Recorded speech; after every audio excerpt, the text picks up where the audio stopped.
All right, so last week we started Capricorn. I've already given my disclaimer to Paul.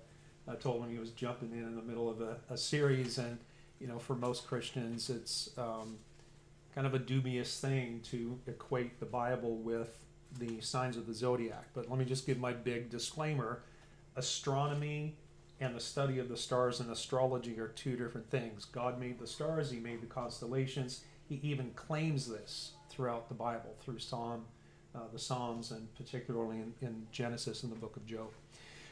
We talked about how David's story, right? Capricorn is the story of David and the Davidic covenant, right? And we talked a little bit last time about how David's story is unique for several different reasons, but one of the things that I pointed out is that the story of David and the Davidic covenant really marks the midpoint of the larger story of God. Over our 6,000 year timeline, David's story happens right around the year 3000 Anno Mundi, right? 3000 after creation. He's almost exactly 1,000 years after Abraham.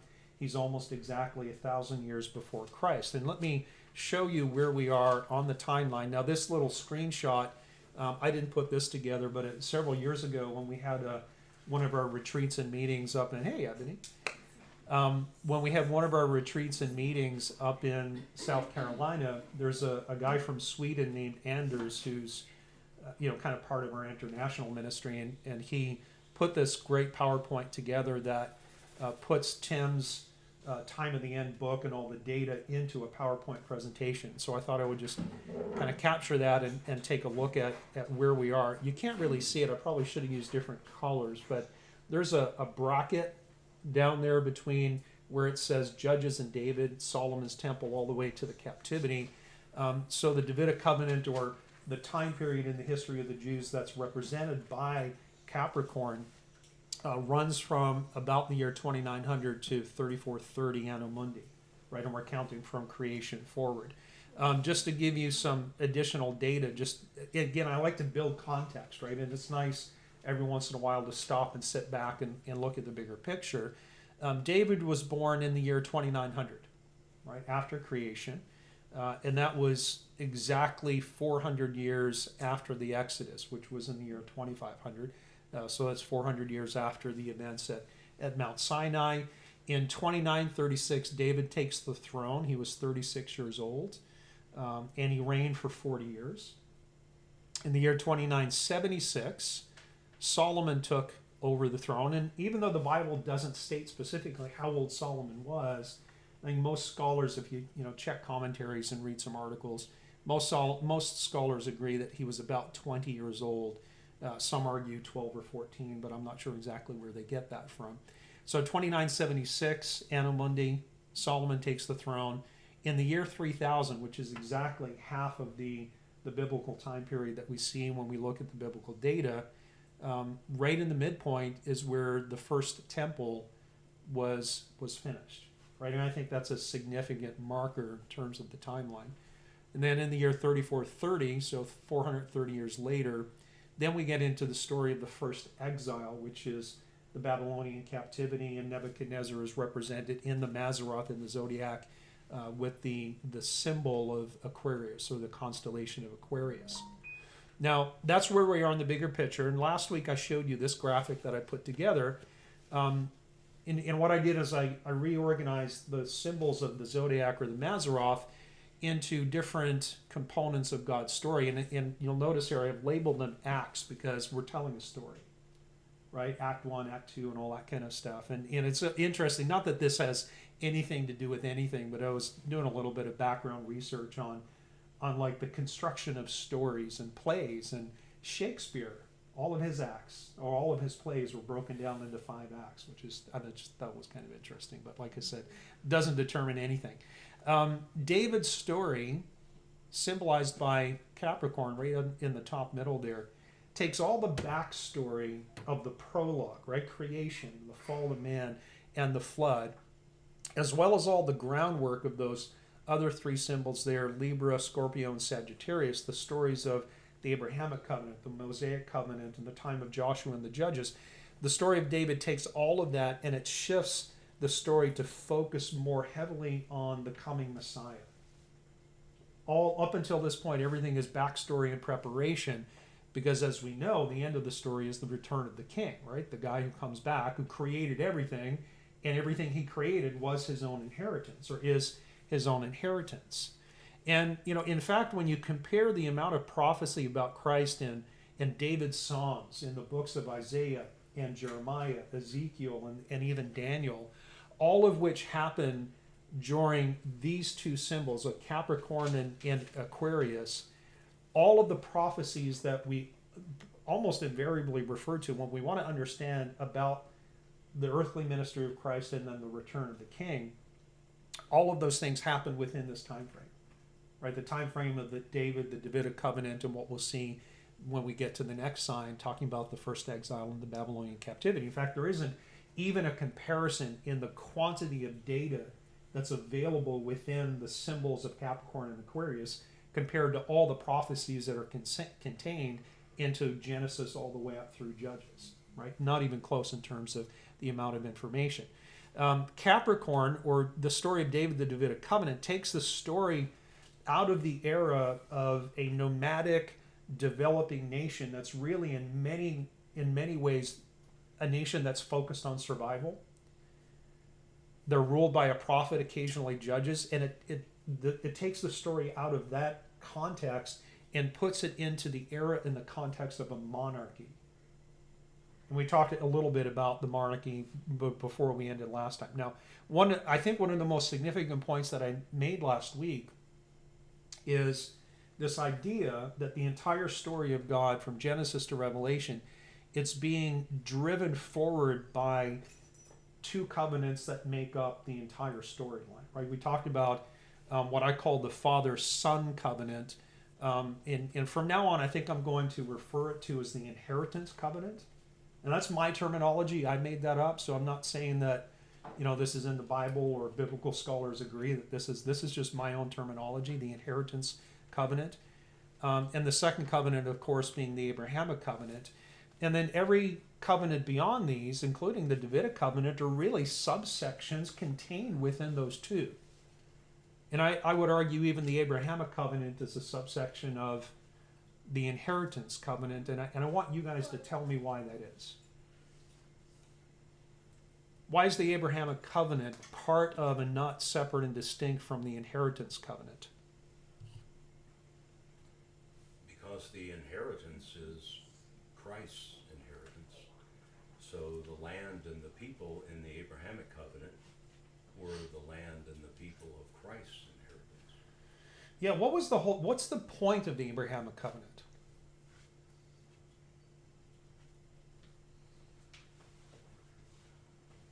It's not just to define what the inheritance is, right? Land and people.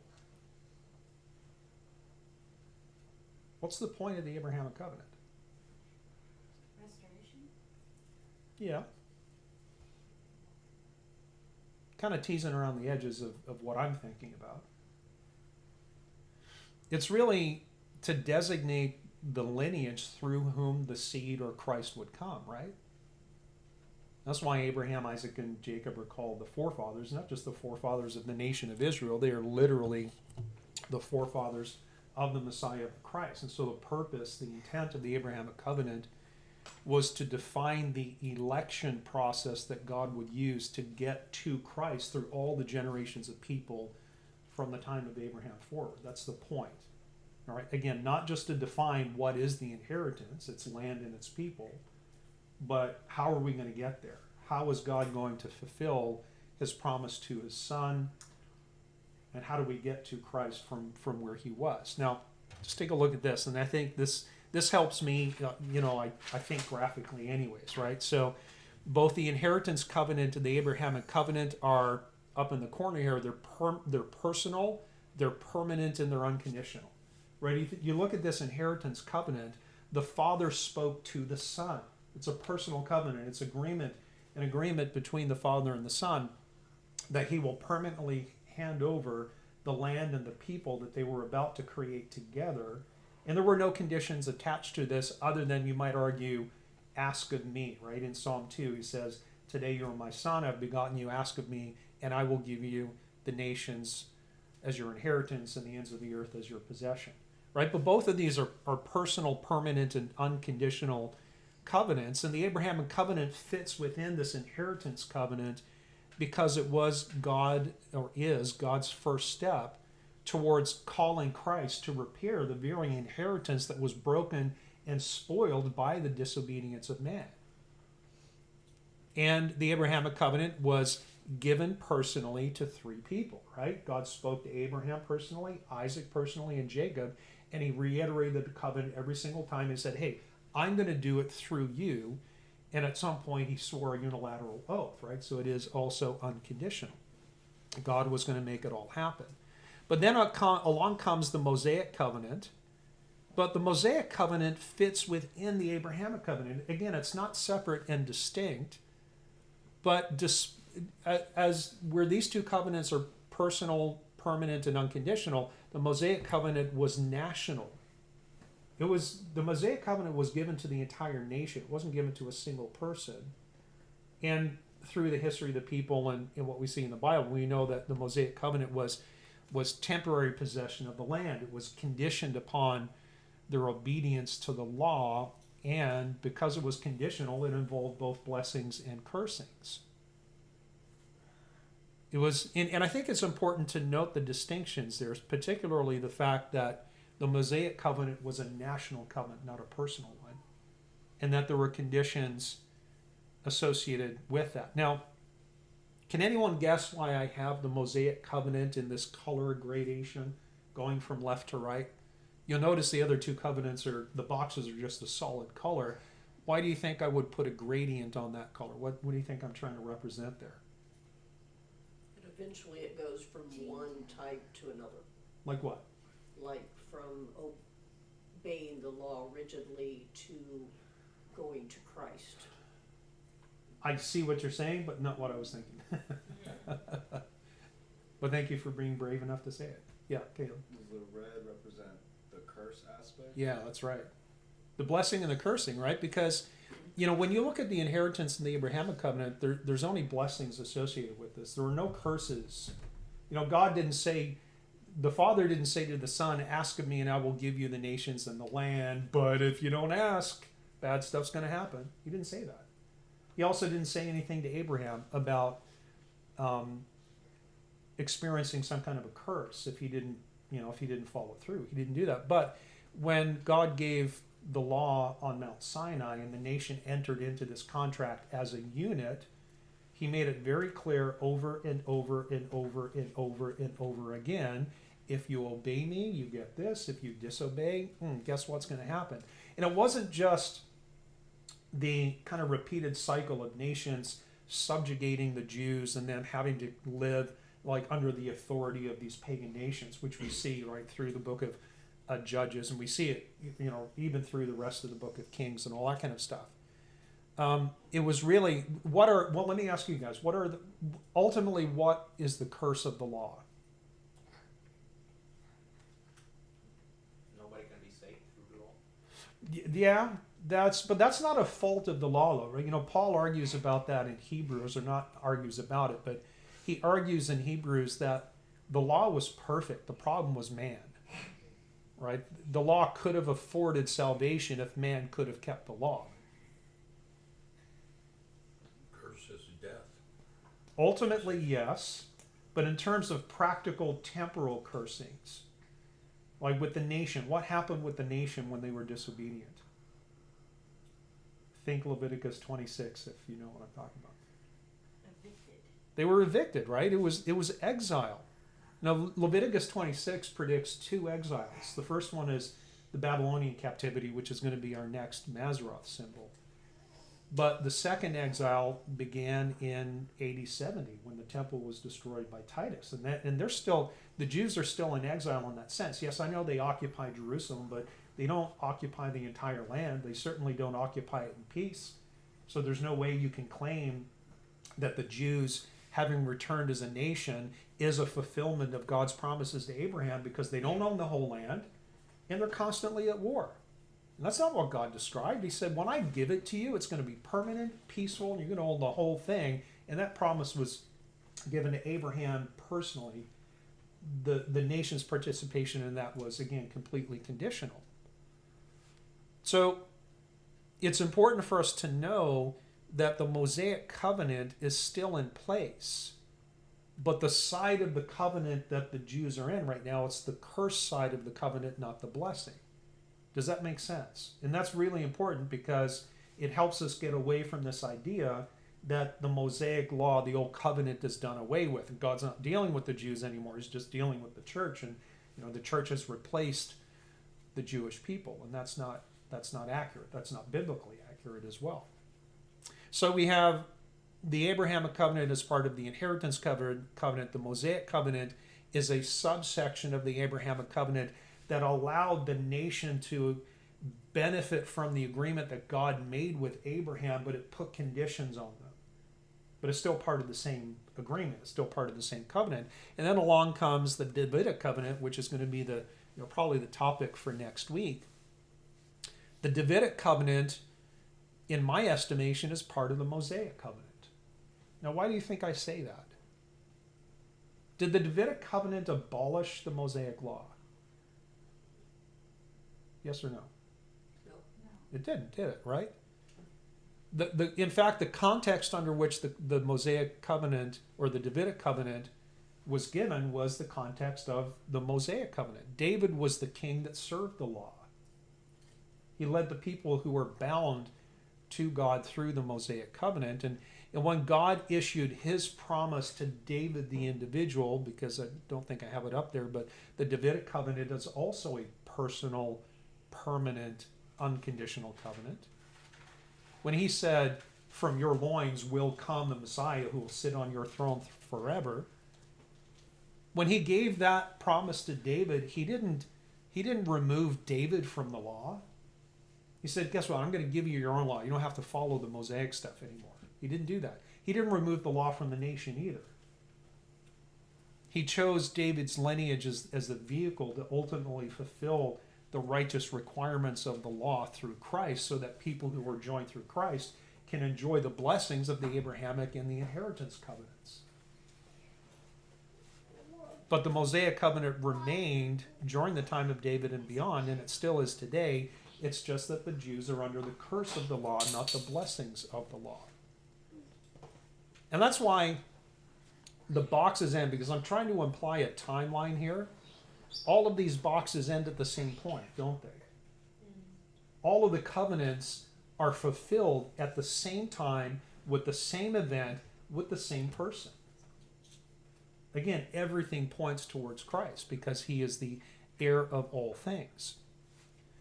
Now we're going to cover the new covenant when we get to Aries the Lamb that represents Christ in his earthly ministry. But, because the Messiah would be the eternal king sitting on the throne of David, the coming of Christ and the installment of Christ as the king of the Jews fulfills the Davidic covenant. And so the new covenant is in that sense a subsection of the Davidic covenant. So the new covenant is a subsection of the Davidic, which is a subsection of the Mosaic. After all, the old covenant was the tutor, as Paul argues, that points the Jews to Christ. The new covenant was written into and a subsection of the Mosaic covenant because, as Tim has phrased it, it acts as an escape clause where individual Jews can get out from under the law and still participate in the Abrahamic covenant and the inheritance covenant, but do that and enjoy those blessings without being yoked to the law, which was too burdensome, which man could not follow. So Christ, as the root and the offspring of David, his descendant who will sit on David's throne forever, he fulfilled the law. He provided this escape clause that individual Jews could invoke. He's the seed to whom the promises of Abraham were made, the only begotten Son and the only true heir of the Father. You and I and everyone else, we're just hitching a ride, right? None of this is about us. It's all about him. And God's just gracious enough to let us participate on that. It's my opinion that when it comes to all these different covenants, too much focus is placed on how all these covenants are different and separate, and which one's in effect and which one's not, and what conditions apply, and so on. they're all the same thing. They all point to the same thing, they're all related, and it's all ultimately coming back to the fact that the Father said to the Son, all of this is yours. Now let's work out the details. Now, remember last week, I think we ended with this. I showed you in 1 Samuel that it was God that chose Saul to be king of Israel, not the people. Remember, we talked about how most of us were taught that the people chose Saul. They chose poorly, bless you. That's why he failed, and so God had to step in and pick the right guy, right? And I showed you very clearly that in 1 Samuel it says that God chose Saul. Do you remember that? The boys and I were chatting about one of the verses, this one in particular, in 1 Samuel 10. And I think this is one of the verses where we ended up. And as we were talking in the car on the way home, I just something kind of went off in my head. So here, I'm just going to read this. And Samuel took a flask of oil and poured it on his head, kissed him and said, is it not because the Lord has anointed you commander over his inheritance? And I pointed that out. I said, note that he didn't say, hey, all of this stuff is yours, but the Lord himself appointed you as the commander over his inheritance. So here's the question. What's the difference between being in charge of something versus owning that something? What's the difference? Doesn't belong to you. What's we just watched the first Lord of the Rings series again, so it's like fresh in my mind. I don't know, anybody here watched the Lord of the Rings? The Return of the King, particularly years ago. Yeah, so there's this one character. He's known as the steward of Gondor, and the steward of a kingdom is someone who's not the king, but who rules in place of the king until the king comes. And that's exactly what the kings of Israel were. They were stewards of the inheritance of Israel. And I pointed out that the inheritance of the Lord is the people as well as the land, right? It's not just the nation of Israel, but it's all people across all time, ultimately, that profess faith in Christ and are allowed to participate in the Abrahamic as well as the inheritance covenants. Stewards have authority, but they don't have ownership. The pre-incarnate Christ was king over Israel, but as Christ himself said when he was talking to Samuel, he said, the people haven't rejected you, they've rejected me as their king. Right? They rejected God, they asked for a human king, and so God, at this era and this point in time in the history of Israel, started to anoint or appoint kings to rule the nation, but not giving them ownership, but they were given stewardship. What kind of responsibility do you think that implies? Yeah, I mean, and that was my thought, right? And we see Paul's words in like Timothy and Titus about, not many people wanting to be teachers and leaders in the church because you're held to a higher standard. And, I can't imagine what it's like. It's one thing to be the steward of a human king. Imagine being a steward of the King of Kings. He's going to have a lot, all of those kings will have a lot to answer to, right? Do you think that the kings of Israel, because I know you guys know the history, bless you. Oh, bless you. Do you think the kings of Israel throughout the ages had that mindset? That I'm just the steward of the king of the universe? Or do you think their behavior suggested that really wasn't on their mind? That wasn't on their mind. No, I don't think so. Not at all. Not at all. So who was the first steward? It was Saul, right? Anybody know who the last steward, the last king of Judah was? A little trivia, though. It was Jeconiah, right? He was the one who was descended from Solomon, who he cut off the line of kings and all that kind of stuff. We'll get to that story a little bit later. Obviously, there's a lot to talk about with David, but before we get to that, I want to show you something about Saul. We all know that he was a troubled man, right? There were certainly times in Saul's career as the steward where he seemed to really try. He was trying to be obedient, right? In fact, he did many good things, but then he would go off the rails and do something really stupid. And over time, particularly later after David was anointed, Saul was consumed with jealousy, and ultimately Saul was Israel's first failed king. Go to 1 Samuel chapter 11.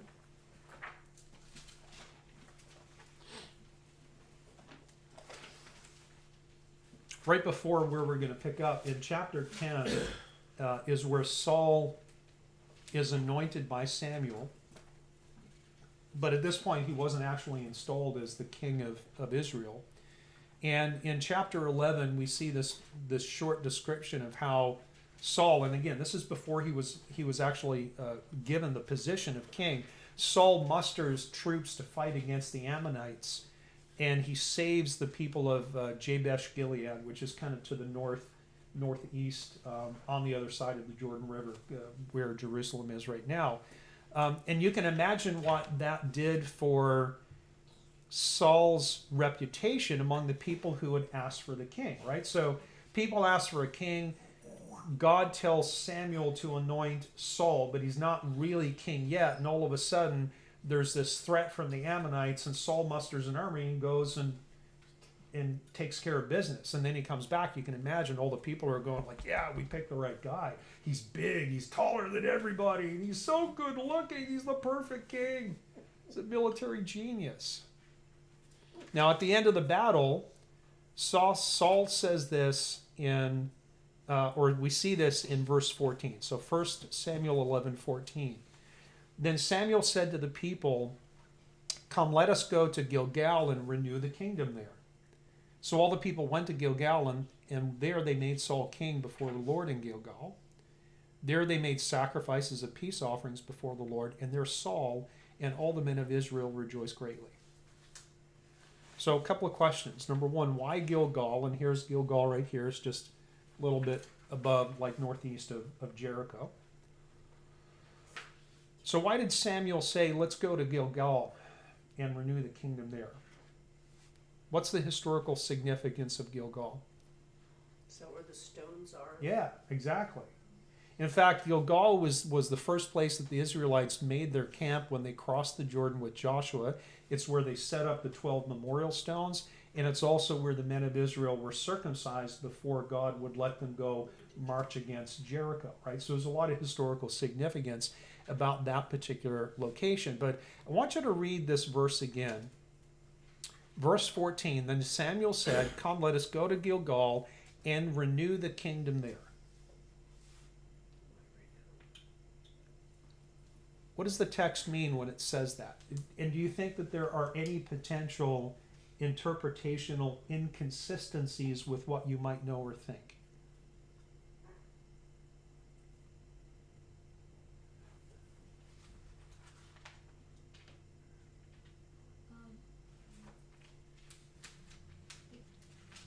Claim some as God. Say that again. And they claim some. I mean, given Saul is king, God. So he was getting, yeah. So here's the circumstance, right? They go to Gilgal to renew the kingdom. If there's a kingdom, doesn't it imply that there's already a king? Kind of does, right? A little bit confusing. And why does he say, let's renew the kingdom there? He didn't say, oh, let's go to Gilgal and set up the new kingdom because God's given us a king. What do you think's going on? Well, there's a couple of things to know. First of all, the verb renewed is it's incognito. This is the same root word that is used in translation where we see like the new covenant, the new heavens and the new earth. And we've taught before how in that particular context, because there is a variety of meanings and how these words can be applied. But typically this word kainos, in the verb form here is enkanitzo.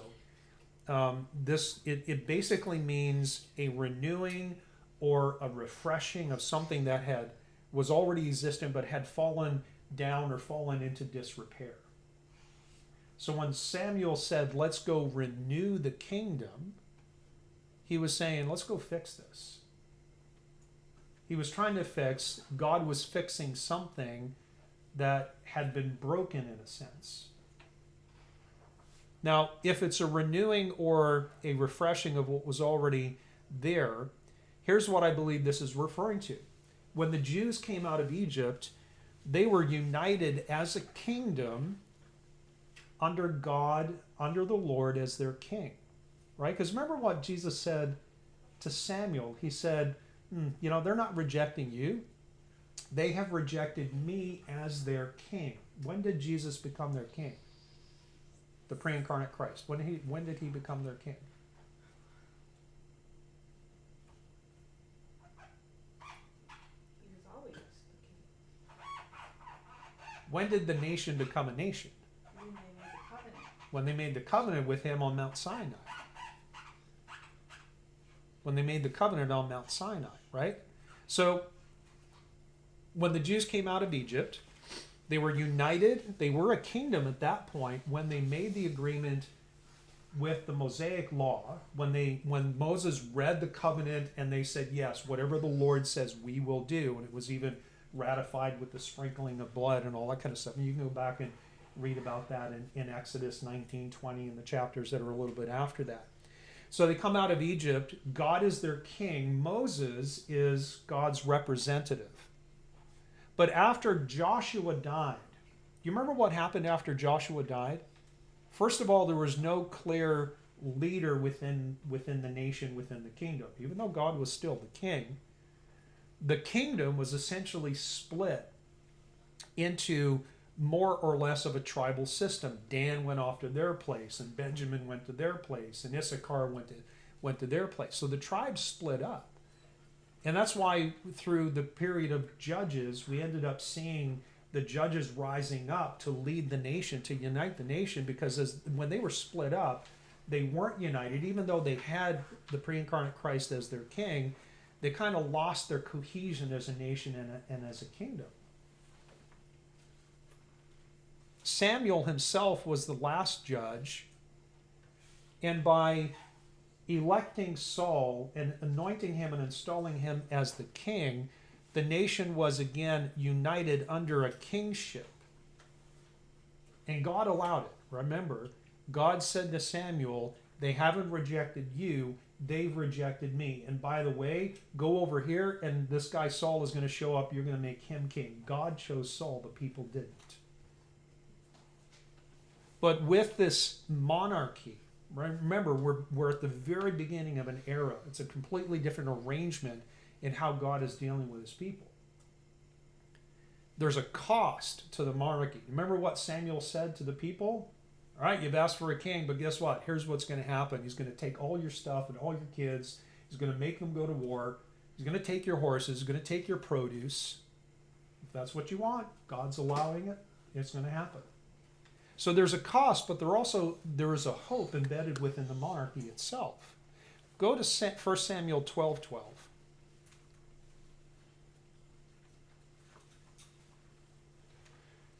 In chapter 12, Samuel gathers the people together, and in the style of Moses, he gives them a quick history lesson that spans from the Exodus in Egypt up to the current time. And these types of speeches are always about, they're typically given at pivotal times, like going, like Kadesh Barnea, or going to cross the Jordan, right, with the whole Deuteronomy and the last several chapters and all that kind of stuff. But these speeches typically focus on track records. The track record of God as being patient and kind and gracious and good, and the track record of the people, which was what? Yeah, not so much. Like disobedience and abject failure, right? And so whether it was Moses or in this case Samuel, Joshua did the same thing.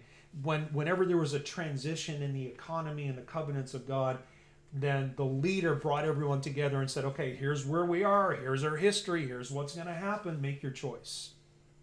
Right? Samuel was no different. So 1 Samuel 12, now therefore, here is the king whom you have chosen, and whom you have desired. And take note, the Lord has set a king over you.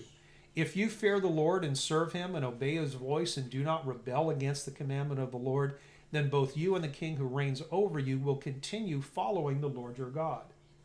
However, if you do not obey the voice of the Lord, but rebel against the commandment of the Lord, then the hand of the Lord will be against you, as it was against your fathers. Now, I've lost count of how many times God has laid out his conditions to his people. So I'll say it again. Nobody who's ever read the Bible can claim that God is unfair, because he always lays out consequences and conditions, and he lets people make their choice. But he is just in that he will allow people to suffer the consequence in the hope that they will turn back to him, right? That's how God does operate, has operated, and always will operate. Verse 16. Now therefore, stand and see this great thing which the Lord will do before your eyes. Is today not the wheat harvest? I will call to the Lord, and he will send thunder and rain, that you may perceive and see that your wickedness is great, which you have done in the sight of the Lord, in asking for a king for yourselves. So Samuel called to the Lord, and the Lord sent thunder and rain that day, and all the people greatly feared the Lord and Samuel. Now there's something very significant here. And I know that I'm like throwing a bunch of like leading questions, and I'm getting like blank stares back, but I'm going to do it again. What's significant about this picture that we just read? We're talking about the institution of the monarchy at the hand of God, right? The Jews didn't make it happen, God did. The Jews may have asked for a king. But what's significant, and I'm going to point you to a verse to see if you can pick it up, verse 17.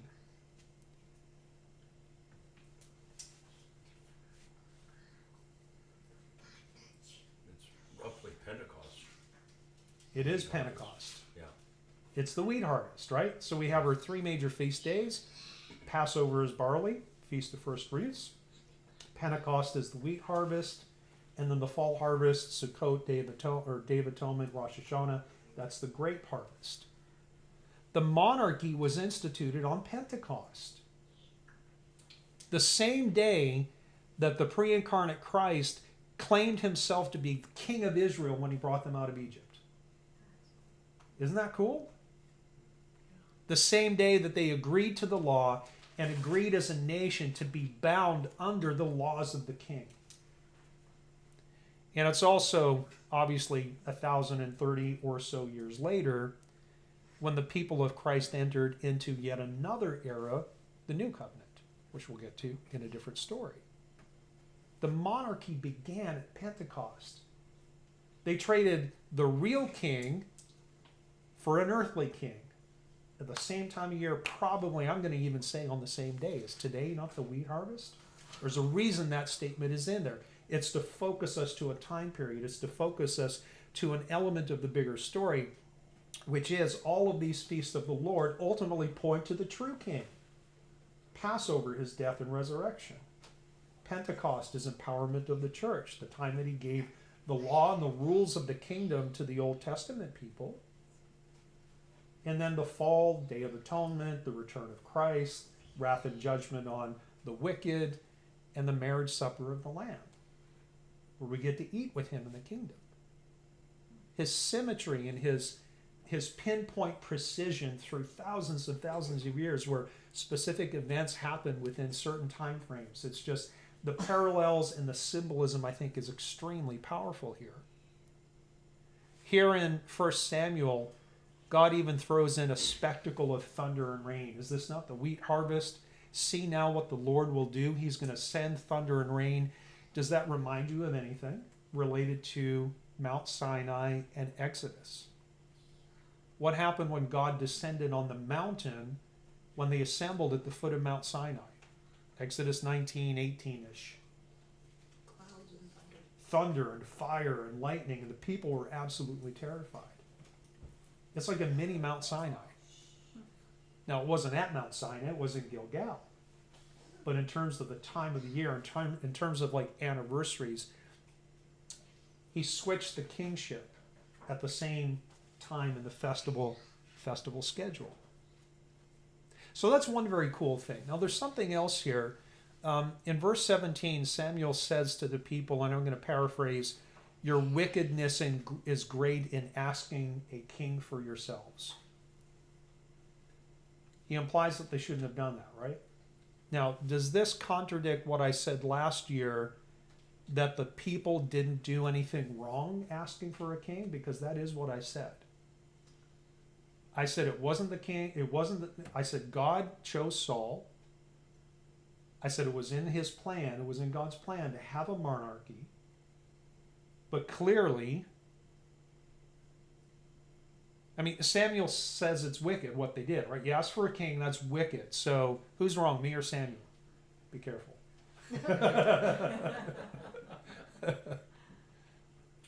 Well, we know Samuel's right. So either Samuel's right and I'm way off base, or we're both right. I don't think that asking for an earthly king seemed to be the right time. As we read at the end of Judges, there was no king, so everybody did what was right in their own eyes. Right, and I think that's important to point out in terms of the progression and the transition of what's happening in how God is dealing with his people, right? You're right.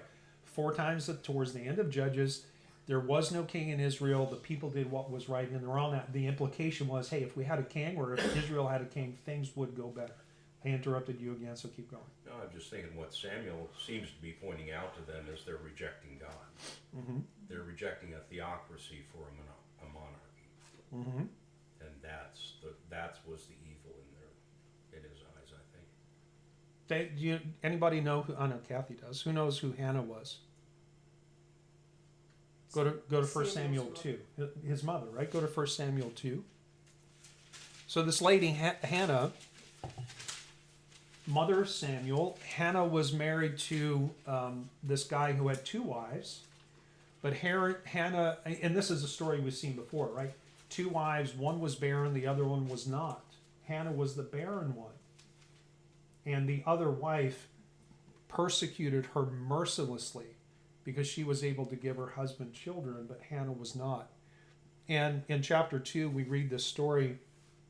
In 1 and 2, we read the story where Hanna goes to the tabernacle, and it's in Shiloh. And just, by the way, as an aside, she's in the tabernacle with Eli, the high priest, and it's in Shiloh. Anybody know why it's in Shiloh?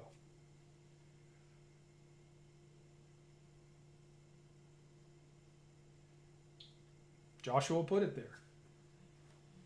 Right? When Joshua divided the land among the people, how did they decide who was going to get the tabernacle? All he decided it was, and you can read about this in Joshua 8. Joshua set up the tabernacle in Shiloh, and it was later captured by the Philistines and eventually made its way to Jerusalem during the time of David. So here we have Hanna. She's in Shiloh.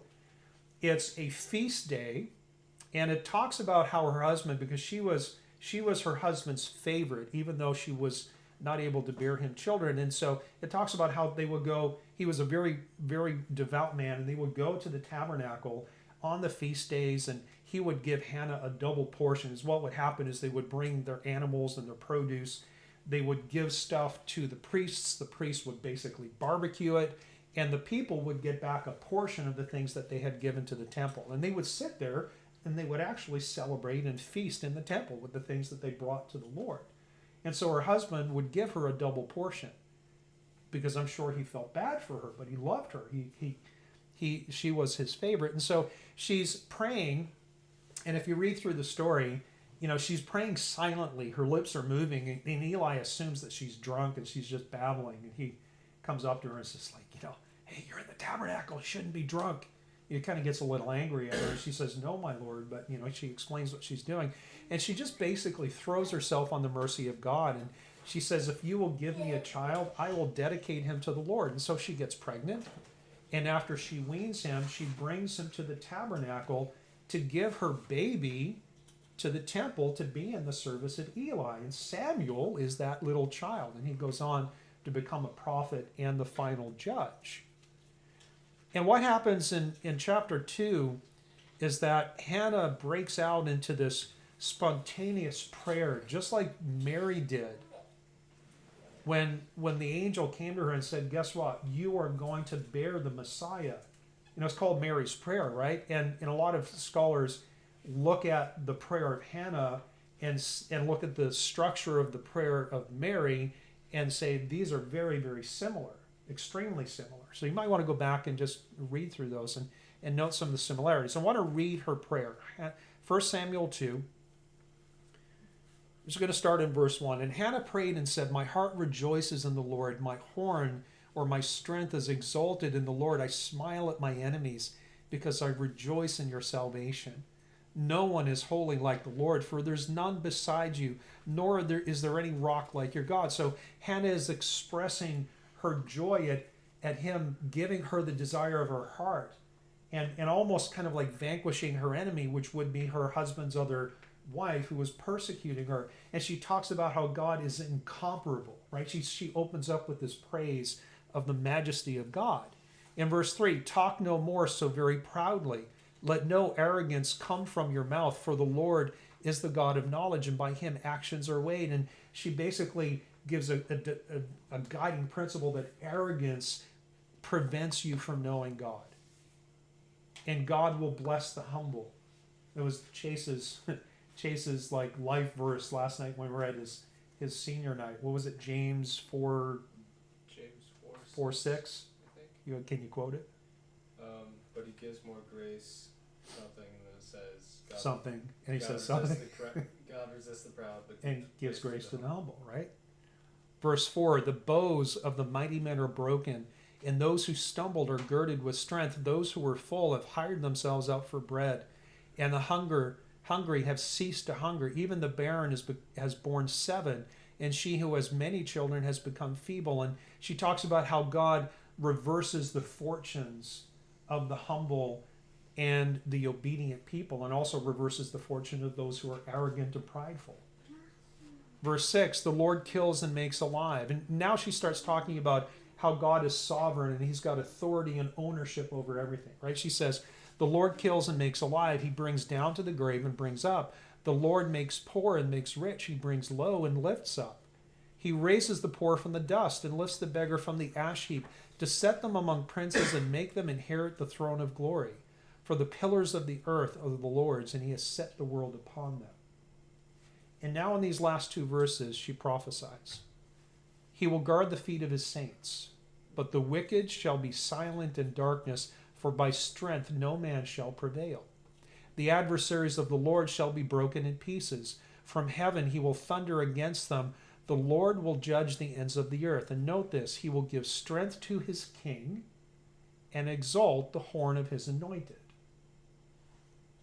The Septuagint uses the plural. He will give strength to our kings, and he will lift high the horn of his anointed. Now there in verse 10, that word anointed, Mashiach in Hebrew and Christos in Greek, this is the first use and mention of the word Messiah in Christ in the whole Bible. It's in Hannah's prayer. It's a prophecy. What are the implications of what she says there in verse 10, where she says, he will give strength to his king and exalt the horn of his anointed? And remember the question I'm asking. Why did Samuel say it was wicked for them to ask for a king when other verses tell us that God chose a monarchy? His plan was a monarchy. So why did Samuel say it was wicked to ask for a king? The answer is right here. Yes. I don't know how this relates, but it seems like that's okay, because when Christ comes to rule and reign, we have the right king sitting on his throne, an earthly throne that's reigning over the whole earth. Yep. That's desirable, but it's the right king. It is the right king. You know, God's chosen king. God's chosen king. Yeah. Yeah, I think you're both right on that. Before the Jews asked for a king, Hanna had prophesied that Israel would have a monarchy. Before they asked for it. Right now, we're not given specific dates or ages, but by the time Samuel anoints Saul, he's an older man. It's not long into Saul's kingship that he dies. And we have the whole thing with, Eli and Eli's kids, and, it's a whole schlemazel. The Jews had an expectation of a monarch for maybe 50 to 60 years. They knew it was coming. They knew it was coming. But here's the question. Did they wait for God? They did they? The wickedness that Samuel accused the Jews of was not that they had asked for the king, but that they refused to wait for God to say, now is the time I'm giving you a king. It was a timing mistake more than anything else. Go to chapter 13. We're now 2 years into Saul's reign. Chapter 13 describes Saul hanging out with an army of 2,000 men.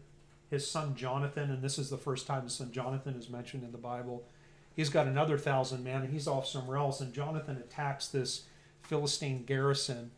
And then when the rest of the Philistines hear about it, they gather 30,000 chariots and 6,000 horsemen, and they gather for war just north of what later becomes known as Jerusalem, right? And here we have Saul with 2,000, maybe 3,000 people, and he's got 36,000 chariots and horses coming against him. Not good odds. And remember that despite the fact that the nation is united under his kingship, they're still scattered geographically. So it's not like he had the full force of the Israel military, which probably was still in the hundreds of thousands, right? Like we saw when he went against Jericho. Numbers tell us they had 600,000 fighting men. So it's not like he would, just kind of like get on the phone or poke his TACP and say, call in some chariot support, right? He was looking at some very bad military odds here. What ended up happening, we'll pick this up in verse 6 here. When the men of Israel saw that they were in danger, for the people were distressed, good reason, then the people hid in caves and thickets and rocks and holes and in pits. And some of the Hebrews crossed over the Jordan to the land of Gad and Gilead. As for Saul, he was still in Gilgal, and all the people followed him trembling. Then he waited 7 days, according to the time set by Samuel. But Samuel did not come to Gilgal, and the people were scattered from him. So Saul said, "Bring a burnt offering and a peace offering here to me." And he offered the burnt offering. Now it happened as soon as he had finished presenting the burnt offering, that Samuel came, and Saul went out to meet him, that he might greet him. And Samuel said, "What have you done?" And Saul said, "When I saw that the people were scattered from me, and that you did not come within the days appointed, and that the Philistines gathered together at Michmash, then I said, the Philistines will now come down on me at Gilgal, and I have not made supplication to the Lord. Therefore I felt compelled and offered a burnt offering." The Septuagint translates it, "Therefore I took charge and offered a burnt offering." Now, despite Israel's long history of God giving them victory against all odds, the people still trembled and they fled. I'm not sure if we're given the exact numbers somewhere else. I didn't hunt for it. But I've read some scholarly commentary that said by the time that the army, the Philistines, were there, Saul's army had dwindled from maybe 2,000 people down to about 600. And at that time, and this actually is stated a little bit later in Samuel, the Philistines had the monopoly on iron and iron fabrication. And the Israelites who lived in and around where the Philistines were, none of them had iron swords. They didn't have weaponry. They would actually have to go to the Philistines to get their plowshares sharpened. And so here we have an army of 36,000 men with horses with iron shields and iron weapons, and they were going up against an army that probably had slings and spears and bows. Again, not very good odds. Yet what has God demonstrated, or what had God demonstrated to these people throughout the history of their people. That against all odds, he would give them the victory if they would follow his instructions. So here we have Saul the king playing prophet and priest. He presumes to take on the duties of Saul. He refuses to wait on the man of God, as appeared to be the custom, perhaps even a requirement. In verse 11, Saul says he waited for Samuel to come within the appointed days. And on one prior occasion, it's back in chapter 10, Samuel had told Saul to wait for him for 7 days. He told him the same thing. Wait for 7 days, and I'm going to come and I'm going to tell you what God wants you to do. So it appears that when you're the king, when you're the steward of the inheritance of the Lord, and you're co-managing the nation with a prophet of God, there are some circumstances where you got to wait for God to talk to you and give you instructions through the prophet. And there was this 7-day waiting period, stated a couple of different times. What's the implication? Why would God say, wait 7 days? Or why would God tell Samuel, wait 7 days before you tell the king what to do? What's the point? Obedience. Yep. And Saul was not obedient, right? He jumped the gun on this one. Now, to his credit, he waited right to the end. But why do you think Samuel would show up at the 11th hour on the 7th day?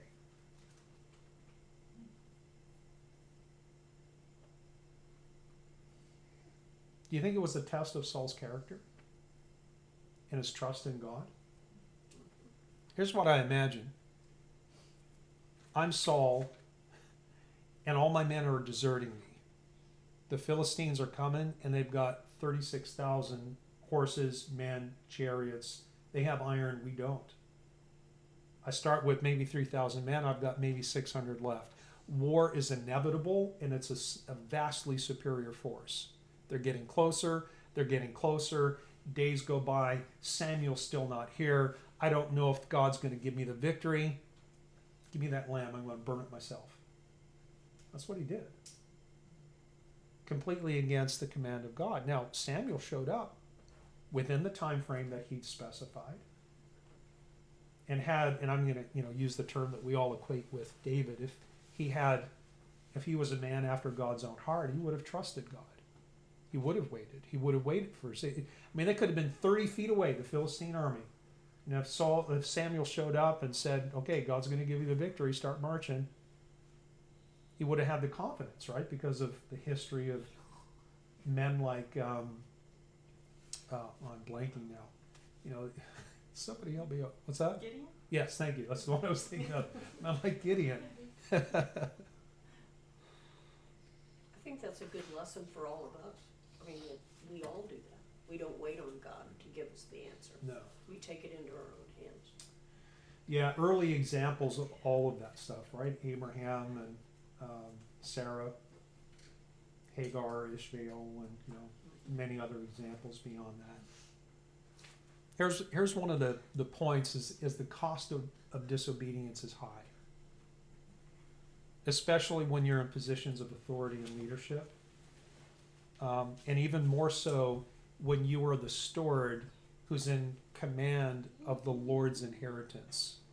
It would be one thing if he was just the king and it was all his stuff, but he was taking care of something that didn't belong to him, the people, the nation, and this, again, this entire plan, this entire economy that ultimately is pointing towards that moment in time where the heir himself comes back and claims everything and fixes everything. Verse 13, Samuel said to Saul, "You have done foolishly." Remember in Matthew 5-7, the 10 Commandments of Christ, when Jesus said, "You've heard it said, don't do this, this." I said, don't even call your brother a fool, because you might be dragged before the council. It was no small thing to call somebody foolish. Samuel here wasn't just telling Saul that he was stupid. He was pointing to the bigger problem of maybe moral, but certainly spiritual deficiencies. because of his lack of trust. He says, you have done foolishly. You have not kept the commandment of the Lord your God, which he commanded you. And notice this, for now the Lord would have established your kingdom over Israel forever. But now your kingdom shall not continue. The Lord has sought for himself a man after his own heart. And this is where that phrase comes from. And the Lord has commanded him to be commander over his people because you have not kept what the Lord commanded you. Now, that last verse there says the Lord has sought for himself. That's in the past tense. It sounds like God has already done it. The Septuagint, the Greek version, puts all of those statements in the future tense. The Lord will seek for himself a man after his own heart, where he's talking about David. So in verse 13, where Samuel says to Saul, you know what? God would have kept your people on the throne forever, but you messed it up. And now nobody from your lineage will ever sit on the throne. Does this imply that David as king was a backup plan? Or it was like the scramble, like plan B? Oh, that didn't work out with Saul, so now I got to go find somebody else? Is that what the implication is? Does God operate that way? No, never, right? God is in control.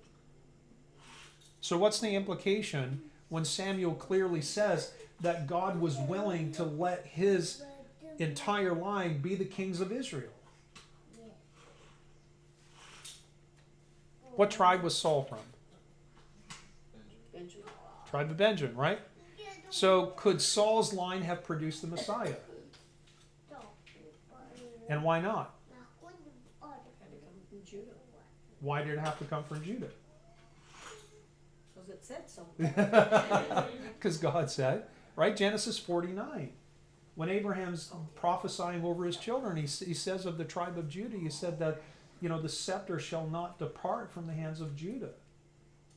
So we knew from the very beginning of the Abrahamic covenant, or not the Abrahamic covenant, but once we get to Jacob and we see the 12 tribes, we knew, and the people knew, that the Messiah had to come from the line of David.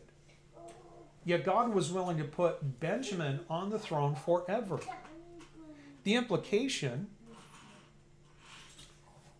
is that had Saul worked out and the line of Benjamin occupied the throne forever, Judah still would have produced the Messiah, but we would have had kind of two lineages. One was the lineage of the kings, the other was the lineage of the Messiah. Ultimately, what ended up happening was God combined the two. When he chose David and then promised to David that someone from his loins would sit on the throne forever, he took those two components of his plan and folded it into one ancestry. Does that make sense? But I thought it was fascinating that he was willing to let the tribe of Benjamin sit on the throne, particularly given the history of the tribe of Benjamin. I don't know if you remember, but when we went through the book of Judges, we talked, remember the Levite who had the concubine, and he gave her to the Benjamites, and they defiled her, and then he killed her, and he ended up cutting up her body and sending her pieces throughout the nation to call them to war against Benjamin. The tribe of Benjamin during the period of Judges were engaged in a lot of civil war. They were almost completely wiped out. Yet ultimately at the end, they were the only tribe that stayed with Judah when the kingdom split, which we'll talk about. It's coming up historically at the time of Solomon. The fate of the tribes of Benjamin and Judah seemed to be like inextricably tied from the time that God chose Saul to be the first king. And remember, let's call it 50 to 60 years prior to Saul being elected or chosen and granted the kingship, it had been prophesied that Israel would have a monarchy when Hanna gave Saul up in the tabernacle. So when the people asked for a king, they had been expecting it for decades. They just jumped the gun, and just like Saul wasn't ready to wait for Samuel to come to tell him how God wanted him to behave with the Philistine army coming down on them, the people said, well, we want a king now. And that's the wickedness that they had. But God was willing to let the tribe of Benjamin occupy the throne. But that doesn't mean that David was second choice. His plan always was to bring the Messiah through the line of Judah. So somewhere along the way in the lineage of Judah, he was going to have to pick somebody to have a child, to have a child, to have a child, to eventually end up with Mary and Joseph and the Christ child. What did you learn today that was surprising about the story of Saul? Or Samuel? The time of Pentecost being so closely tied. Yeah, with the institution of the monarchy. Yeah. Yeah. Anyone else?